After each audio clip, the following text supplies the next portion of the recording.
नमस्कार दोस्तों, मैं आपका दोस्त एहतराम सारण एक बार फिर से आपके सामने हाजिर हूँ इतिहास का एक और पन्ना लेकर। एक ऐसा पन्ना जिसने भारत में मुगल शासन की नींव को मजबूत करने का काम किया था। ऐसा पन्ना जिसमें दो शहंशाहों के मध्य वर्चस्व की जंग हुई। हम बात कर रहे हैं खानवा के युद्ध की, बाबर और राणा सांगा के बीच वर्चस्व की जंग की। पुराने समय से ही भारत का इतिहास गौरवशाली रहा है। अंग्रेजों के आने से पहले भारत में कई साम्राज्य हुए जिन्होंने विस्तारवादी नीति अपनाकर खुद को स्थापित करने का प्रयास किया। इस वजह से समय समय पर नए साम्राज्य बनते रहे और पुरानों का पतन होता रहा। इस कोशिश में निर्णायक लड़ाइयाँ लड़ी गई और कुछ काल की गर्भ में समा गई तो कुछ का इतिहास पन्नों में जगह मिली। इन्हीं में से एक लड़ाई है हमारी खानवा की लड़ाई। उन्हीं में से एक खानवा की जो लड़ाई है ये इतिहास के काफ़ी गौरवशाली रहा है। खानवा का हम कह सकते हैं इस लड़ाई के बाद ही भारत में मुगल युग की शुरुआत हुई।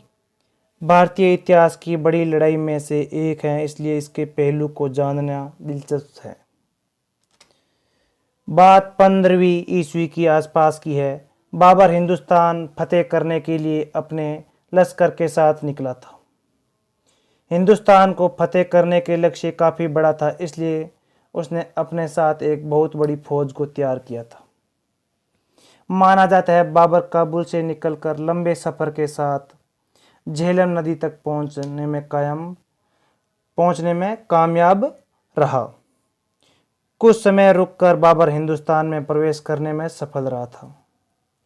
हिंदुस्तान में दाखिल होने के बाद कई रियासतों पर कब्जा जमा चुका था। वह अपने सामने किसी भी शासन को टिकने नहीं देता था। वह अपने सपने को पूरे करने के लिए हर युद्ध लड़ने को तैयार था। समय के साथ साथ उसने कई रियासतों पर अधिकार कर लिया और अंत में दिल्ली पर भी बादशाहत कायम कर ली। दिल्ली पर तो अधिकार कर लिया था, लेकिन भविष्य में उसके सामने राणा सांगा से था। जब उसका सामना राणा सांगा से हुआ तो वह युद्ध एक भयानक युद्ध में बदल गया था। राणा सांगा को संग्राम सिंह के नाम से भी जाना जाता है।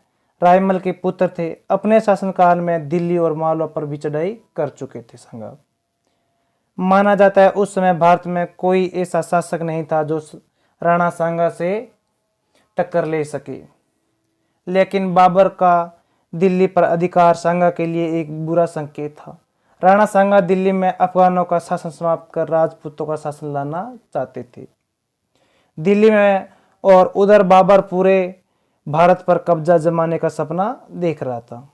इसलिए दोनों योद्धाओं को अपने वर्चस्व को कायम रखने की चुनौती थी।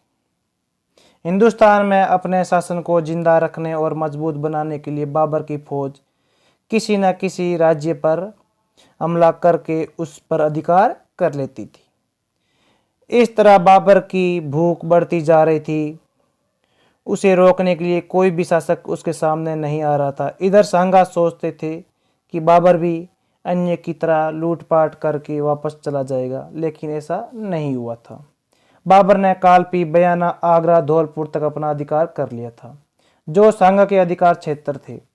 जब पानी सिर से ऊपर जाने लगा तो सांगा ने बाबर को हिंदुस्तान से निकालने का फैसला ले लिया था। 17 मार्च 1527 ईस्वी इतिहास के पन्नों में वह तारीख दर्ज हुई जहां वह दोनों खानवा में भिड़ गए। युद्ध में सांगा के साथ हसन खां मेवाती, चंदेरी से मेदिन राय, महमूद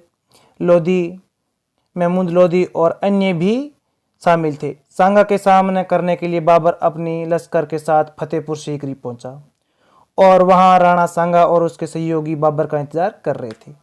बाबर ने पानीपत के युद्ध में जो नीति का प्रयोग किया, उसी नीति का प्रयोग इसी युद्ध में किया।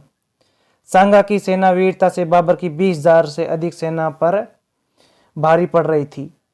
जब लड़ाई का परिणाम सांगा की तरफ जाने लगा तो अंत में बाबर ने गोला बारूद का प्रयोग करना शुरू कर दिया था। और परिणाम को अपने पक्ष में मोड़ दिया और युद्ध को जीत लिया था। ये जीत बाबर के लिए महत्वपूर्ण थी क्योंकि उसने उत्तर भारत के वीर शासक को हराया था। इस युद्ध के बाद ही बाबर गाजी की उपाधि हासिल हुई थी। इससे पहले बाबर ने पानीपत के युद्ध में भी विजय प्राप्त की थी, लेकिन खानवा की जीत महत्वपूर्ण थी। असल में इसके बाद ही वह भारत में मुगल साम्राज्य की जड़ें मजबूत करने में कामयाब रहा था। अब बाबर की ताकत मुख्य केंद्र काबुल नहीं, आगरा और दिल्ली बन गए थे। उम्मीद है आपको ये अध्याय अच्छा लगा होगा। आप भी अगर इतिहास की ऐसी कोई भी पुरानी कहानी जानते हैं या जिसके बारे में थोड़ा बहुत भी आप समझते हैं तो वह कहानी आप हमें कमेंट बॉक्स में बताना ना भूलें और वीडियो को लाइक करें, कमेंट करें और चैनल को सब्सक्राइब करें। जल्द ही हमारी मुलाकात होगी एक नई और कहानी के साथ।